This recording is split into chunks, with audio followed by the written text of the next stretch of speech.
Hi, everybody. This is Lily. As you know, I have Jess with me today, and welcome to my live webinars. I'm going to start doing these every Monday in the evenings, not always a specific time. As you know, I'm a mom. We are all busy people.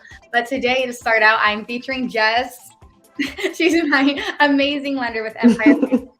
And today, we are going to be going over business owners and how they can finance properties because you don't know what you don't know, and we're here to tell you. So, Jess, I'm going to let you introduce yourself. Tell a little bit about what you do.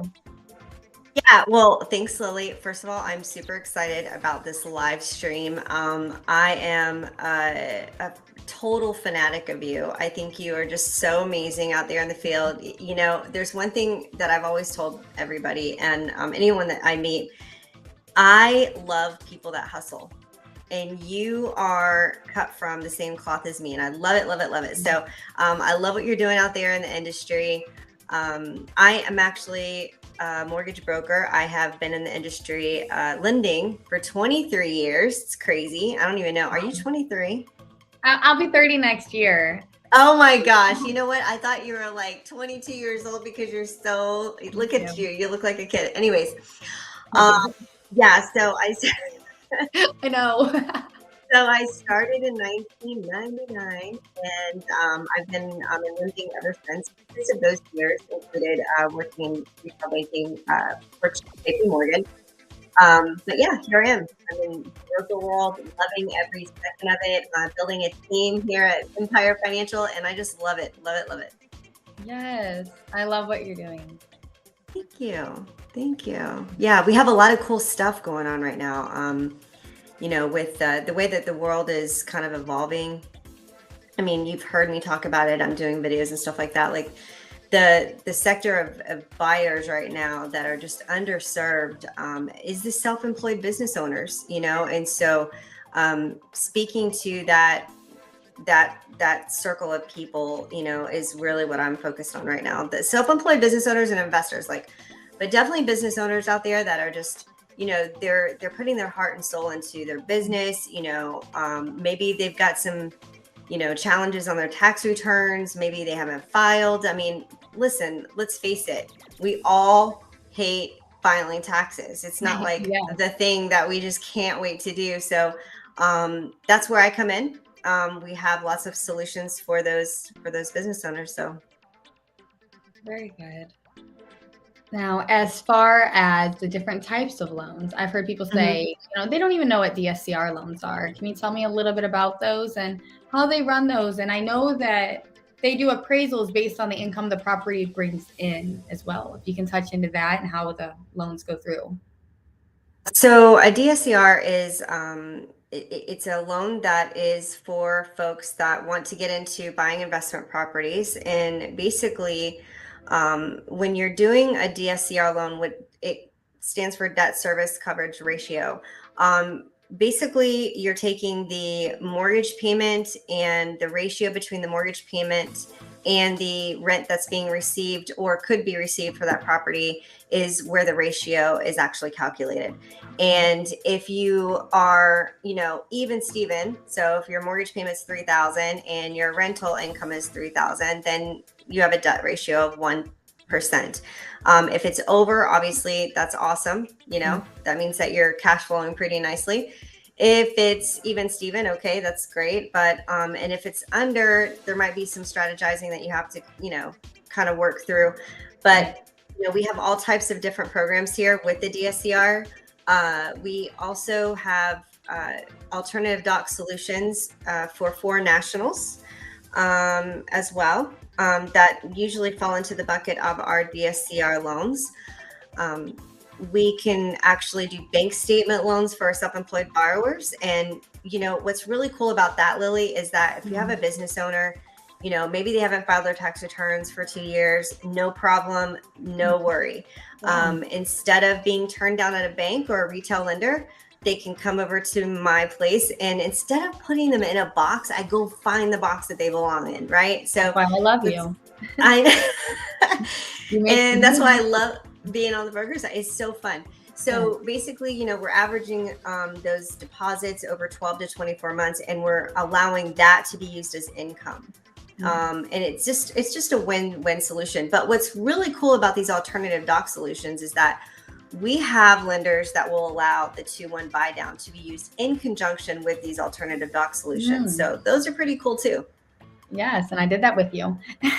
Just 2 weeks ago, my clients are very happy. They're actually in town for the next week and a half too. I had dinner with them. Oh my gosh. Okay, I'll have to reach out. Yes. They got my daughter a Build-A-Bear and everything. I don't know why I'm pointing that way, but my kitchen's that way. Are you serious? That's so nice. Yeah, so see, because you're an amazing real estate agent. That's why. Let me show you what they got me too. Excuse me, I'm wearing sweatpants. Sorry. They got me. Where is it?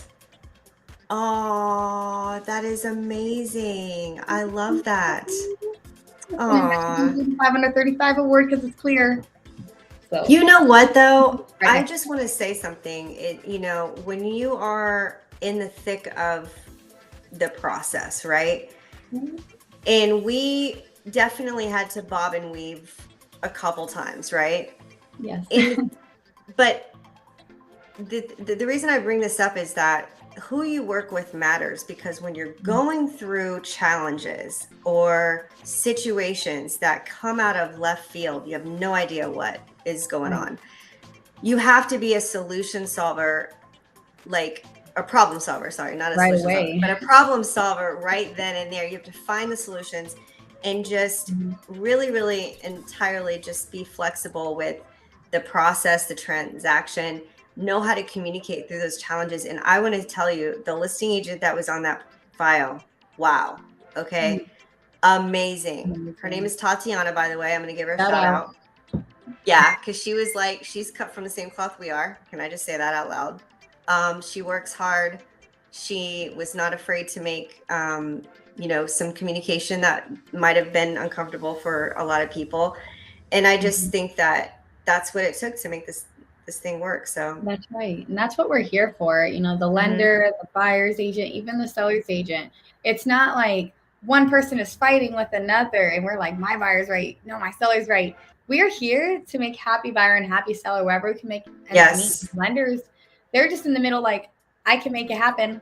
Let me know how we're going to make it happen. And you're ready to work.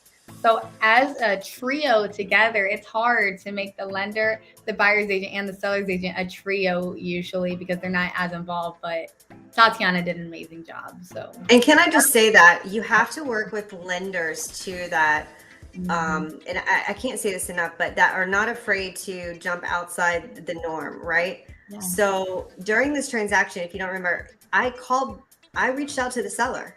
I reached out to the listing agent. We reached out to the HOA together. So you really have to dig in and find out, like, okay, what is the actual solution? What could make this work? Do I need to step in?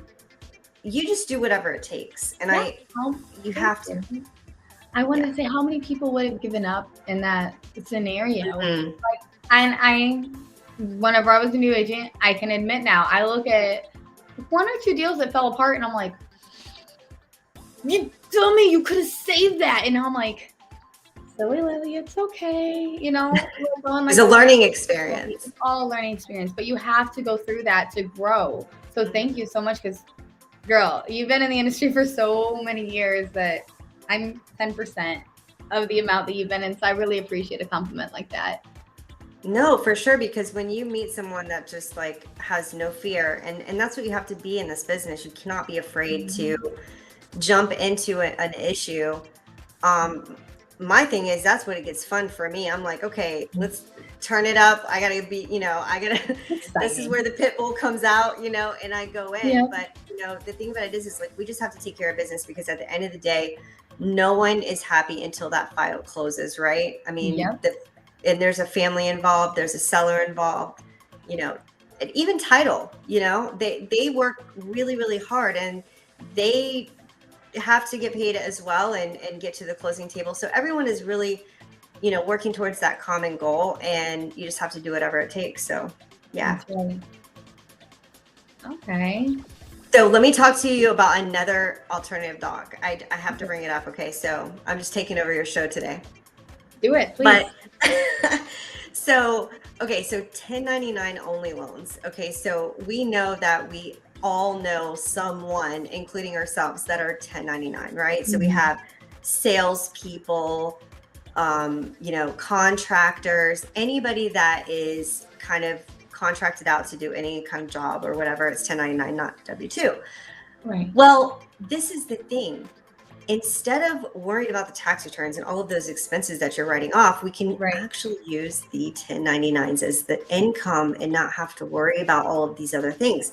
Now, of course, we have to, calculate an expense ratio, but it's a lot less than, if you were to pick up those full tax returns and have to worry about where, how much money was actually being claimed, right?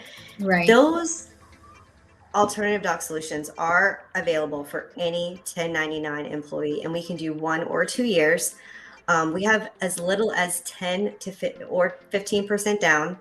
They don't require, all of them do not require 20% down, but we do have options for 10 to 15%. I would say also that when you're looking at these alternative doc solutions, we want to look at what's best for the buyer, because this is the thing. You could have a self-employed business owner that has bank statements, that has 1099s, right? Right. Or say those two options are just not on the table, right? Well, what do you do then? Well, we even have no, this is crazy. WWJD, what would Jess do? I just thought of that. Okay, that's crazy. Wrong? That sounds wrong to say. Yeah, I'm gonna have to pray about that tonight. I know. I'm like, wait. It starts with J. That's going deep. That's going deep. I don't know if I'm not on that level, but no, like the mortgage goddess. If you have a buyer and they don't have the bank statement deposits and they don't have the 1099s to make it, right? Let's just say they don't, but they have a freaking amazing credit score and they have lots of assets in the bank, right? Guess what? We have a loan program for that person, and it's cool because we're talking no income verification. It just takes assets and good credit. So, and I get asked this a lot too. They're like, okay, what's the credit score? Does it have to be like an 800 or whatever? I'm like, no. As long as you have a 680 or higher, we are good. Okay. Obviously, we want to look at the credit to see if we can pop it or not, because the higher the score, the better the pricing and the overall conditions in terms of the loan is. But at the end of the day, these are golden solutions for pretty crazy problems out there that the banks can't do. Exactly. So my friend on Facebook, she asked me if I'm live, and she couldn't actually find my live, but it says I'm live. Do you know how people can? It should be. Is it not on your page? She said it's not. Let me try to send her this link here. Okay. Let me go on your page. Yeah, if you can go on my page too. So I wonder if anybody, we have a like on it, so I think people can see us. Did you put it on your actual page, right? Yeah, Facebook and YouTube. It's totally on your page. Okay. Hi, everyone. You're good. Hey. Okay. Very good. So hey, we were just doing. Hey, mic check. Okay, we're social media check. Yes. So you're good. You're good. Right. Very good. Now, let me ask you too about down payment, because that's everyone's first question is, hey, do I need 20% down? Oh, she got it, by the way. Okay, good. Awesome. Hey. So what are the down payments that people need? Does that depend on their income at all? Yeah. So, I mean, we have to look at the kind of program, right? Mm-hmm. So we have bank statement loans. Typically, you want to have 20 to 25%. We say that because when you're putting a little bit of a down payment down, and then you have the risk factor of the alternative documentation. Yeah. You want to offset that alternative documentation and not having to prove all of your income with a compensating factor of putting more money down, right? So exactly. I tell people, I'm like, listen, you can't have, I hate to have this cliche, but cake and eat it too. I knew you were going to say it. However, you kind of can have your cake and eat it too, right? Yeah. And I'll bring it up because the self-employed business owner is now not having to he can write off whatever he wants. That's what I was thinking Or at that same time. I'm like, just a yeah, write-off. I'm not mad yeah, because he can write off everything he wants and not have to worry about, claiming all the income to qualify for a loan. So you are kind of taking yeah, it too, you know what I mean? and it's still So going towards your asset. It's not an extra transaction fee or anything. It's yeah. So just your money from 20% your down pocket is, to a something a small little. ask. Right. Exactly. Yeah, So it's 20% down, small ask for, yeah, being able to use your bank statements or 1099 only, and yeah. write off whatever you want on your tax returns. Because that's But more of a liability than a single family home. Like if somebody was buying it yeah, to live in a personal residence, which by the way, guys, 0% down personal residences, we can make that happen. But yeah, you're making a lot of money with investment property. So it's kind of, you got to invest in yourself if you want them to invest in you. exactly. And there are, down payment assistance programs, and of course, if those options are needed, then we just kind of like we roll with the punches. We kind of go over mortgage planning. I love that. But my business basically, I target self-employed business owners because I feel like they're a sector of folks that aren't really being serviced right now. Right. And unfortunately, I'm hearing a lot of those folks that own their own businesses and they just work really hard. They're going to their big banks, Yeah. their retail lenders, and you know who I'm talking about. And they just have all of these restrictions. And, that's not what we have over here. We have over 75 lenders that we shop loans with that compete for our business. So anybody that needs solutions, definitely they have us to find it. Jess is the best. So if anybody ever has any questions, feel free to type in the chat. We will get it. We'll respond on air. I also want to cover the after you close on an investment property.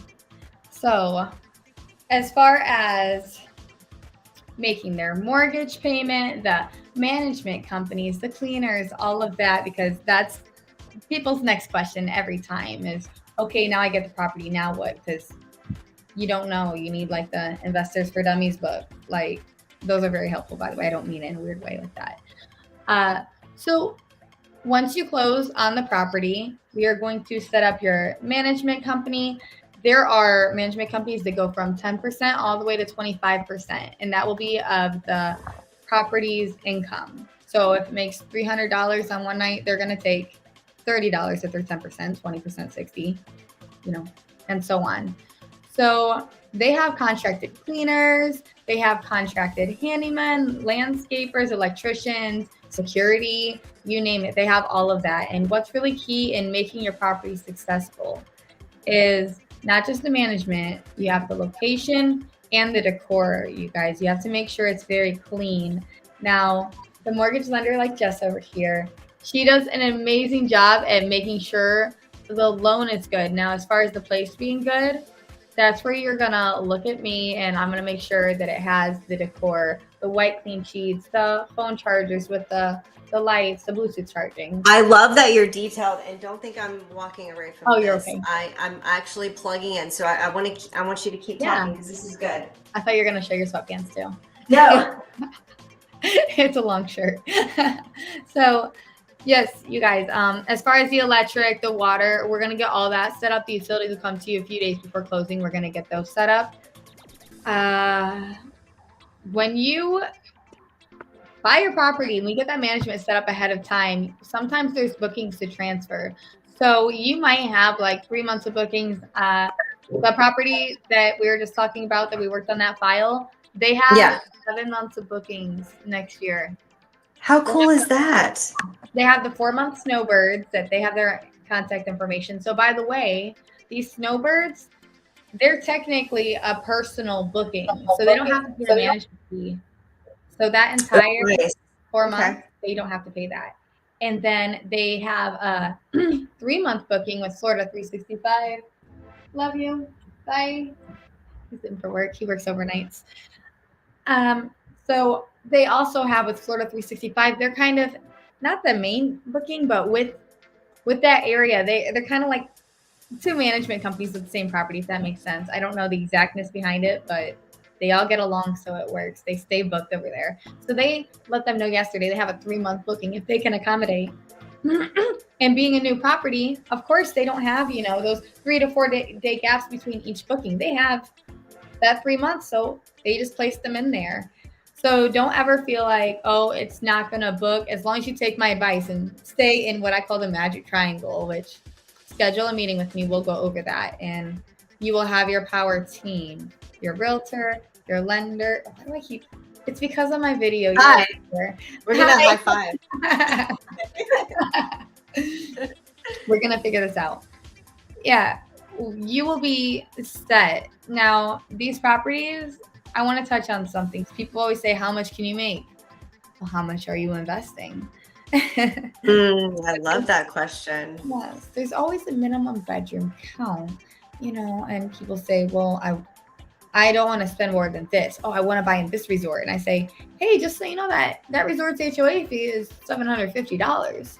So yeah, it's going to be profitable. And the lender can add up all the numbers and tell you what it's going to cost monthly. And some on top of the HOA fee, they have a CDD fee, which is a community development district. Story Lake makes great money. It's well worth the CDD fee. And besides that, all tax deductible, of course. But there's some resorts that it's not worth it. They just don't have the occupancy rates, or maybe the HOA is slummy and they actually don't do what they're charging for, which is the worst. I have a question on that. Yes. So how, as an investor, because you're the real estate agent, so I stay in my lane, girl. But when an investor is looking for like a location that's good, what do they actually like? Tell me, what do you do for that person to find a good location for cash flow? Great question. So I just said the word magic triangle, so it's not even in the shape of a triangle. When I send you listings, which message me, you guys, I will gladly send you listings. When I send listings, I keep them in the Disney area. First off, Orange County doesn't allow short-term rentals. You want to stay in Osceola County. That's where Disney is anyways. So all along 192, not the East Kissimmee side, St. Cloud side, but starting right past Hoagland Boulevard, if you know, you know. Right past Hoagland Boulevard, where the mile markers, the Disney mile markers start, all the way to Highway 27, and then all the way from 27 down to where it intersects with I-4. If anybody knows where Davenport is located on the map, it's like way below the intersection of I-4. You don't want to buy down there. But over here, all along Highway 27, you do want to buy there. You want to buy in the Four Corners area, the Champions Gate area. Where Story Lake is probably the farthest east you want to go. There are these beautiful warrantable condos, which we'll touch on that another time. Condos, That's a whole other stream. Yeah, we'll touch on that later. But there are these warrantable condos, just putting that out there. They are completely easily financeable. You guys can even buy it as your home, and don't tell the lender, but you can, do what you want with your own personal residence. And once you pay it off, you can really do what you want because the bank doesn't own it anymore. But with warrantable condos, those aren't specifically for short-term rentals. So they come with cheaper cost than a non-warrantable condo. Those aren't always as profitable. That's as far deep as I'm going in with those. Yeah, that's a whole nother animal. I agree. But I mean, I love how you have like really good locations that you've already searched out. Now, what is great about those locations? Can you tell me or tell everybody? So think about it. If you're renting an Airbnb and you are traveling from, anywhere outside of Florida, really, you might have to take a flight, get a whole car rental, all of this. Now imagine if your Airbnb is 45 minutes from Disney. How pissed are you? You're mad. So pissed. Yeah, so mad. So mad. And like, what if on the listing they said, so close to Disney, and that was in their advertising? What kind of review are you giving them? 3-star maybe if they're lucky? They'll never come back. Never coming back. You're mad. And guess what people book on? Based on reviews. I don't know anything until I read a review. Yeah, I don't even, like my general doctor, I'm reading every review. Of course, every doctor has better reviews, but you work with what you got. But seriously, you're going to look at that and you're going to say, wow, it was false advertising. I'll never go there. So why I said that is because location is everything. Location, location, location. Mm-hmm. That's why they say it. It hasn't changed over the years. Certain trends change over the years. You need this decor. You need this type of floor plan, open, close, whatever. Location's always key. Okay. Always key. Yes. And that's the name of this webinar, the key to real estate. Location, location, location, you guys. So Location. yes, location. So yeah, you want to stay in that Magic Triangle area as long as you're within, the closer to Disney, the best. And those warrantable condos I was mentioning, within 10 minutes of Disney. They're right below Story Lake. Oh my God, you could watch like the fireworks from there. Yeah. Oh yeah. And by the way, whenever I first moved to this area in 2015, you know where Indian Wells is, right off the Polynesian Boulevard? I mean, I'm still learning my way, girl. But yeah, that sounds like far away. Yeah, you're not in this like okay. So anyways, I had rented, it was when Airbnb was brand new too. For $1,000 a month, I rented a 2-bedroom house on Airbnb. Okay. And I watched the Disney fireworks every night from my bedroom. It took me a lot to get used to coming from Amish, Ohio. So every night I woke up like gunshots, I was terrified. After like 3 weeks, I'm just, oh, it's nice. Oh, it's pretty. Yeah, so the location is everything, you guys. Now Airbnb had just started, so of course I got a deal. I'm like, a 3-month booking, they're gonna take it. I'm like, $1,000 a month, and that's solid because let's talk about occupancy rate now. You need a solid occupancy rate. And it's always about supply and demand. That's something, yes, let me touch on that. My brain is just free flowing right now, you guys. So no, it's good. People say, oh, it seems oversaturated over there in that area. There's too many short-term rentals. How is anybody supposed to make money? It's so simple. Like, be cream of the crop. You know how many of these are built in the 1990s? They're like super outdated. The owners didn't care. When you're booking an Airbnb, you look at that first photo. If it's gross, you're not going to book it. So whenever you are cream of the crop, you're in the top 10%. And it's simple to do with some just simple cleaning. You don't even have to go all out. Just have clean towels and not mascara stains on your pillows, you guys. It's very simple these days. Simple stuff. Yes. Now in 10 years when they're all renovated, you're going to have to, do some very good theming, like add some serious focal points to it, invest in some neon signs, which the top property managers are doing, which I will also connect you guys with. I'm a one-stop shop. I have all the resources. I'm actually looking at my investors resource spreadsheet right here. So nice. Yes. Like I was saying, management is everything. You want to know who's going to maximize the potential of your property. Cheapest isn't always best. And again, it's all tax deductible. So if a property manager charges 15% as opposed to 10%, I mean, I'm not going to sign anything by law, but I can pretty much guarantee you they're going to make that 5% more because they have extra services. There's over 14 different booking platforms. People think, oh, Airbnb, VRBO. How about booking.com? How about kayak.com? How about, what's that one where they're like, oh, that's booking. Yeah, but there's so many. Yeah, I agree. And then the private booking site of the property manager. Mm-hmm. There's property managers that are European, you guys, that book exclusively only in Europe. They have like their own IPO over there that whatever their Airbnb of Europe is, they book exclusively Europeans at an 80% occupancy rate. So for somebody to have what I call, yes, and I call it small-minded syndrome. I can't say this out loud to my investors. Well, I do sometimes. I say other people have it. I can't say to them. But some people suffer from serious SMS. It's small-minded syndrome. And they think like, just small-minded. There's so much money out there. If you're scared of it, just say so. But scared money does not make money, you guys. So I hate to come about it that way, but yeah, I've come across my frustrations, and it's so cool though. Whenever I call them after 6 months, and they're like, Lily, I'll be ready in 2 more years because of course, you got to get that momentum back up. You can't just buy a property every year. That'd be great. Yeah, maybe be a millionaire in 5 years. That'd be cool. Well, and that's what I'm glad that you're having this broadcast pretty much is to let people know that there's many different ways that you can get into the real estate market and create the wealth and the cash flow and the other passive income, right? So it just takes like knowing and being aware that there's solutions, number one, creative financing, and a team behind you. Yes, and closed mouths don't get fed. So ask all the questions, you guys. Yes. On the next webinar, I'm definitely going to put our phone numbers in here. On the banner. Yeah, I'll put our phone numbers in there like a little rotating banner. This is my first one, you guys. So Feel Hey, free. no, it was cool. It was a great conversation. I love talking about this stuff. It's just free It's fun. flowing. Like, just so you guys know, we didn't have any script going into this. We just said, let's chat about investor strategies. Yeah. And that's it. Yeah. So you're getting the most authentic us, ABB flowing all over you guys. So take the education, dissect it how you want. Come to me for more specific answers. I'm here to do a one-on-one Zoom call. We can do one of these too. How can people find you? How can people Oh. find you besides your Facebook? What is your, like, where do you want them to go?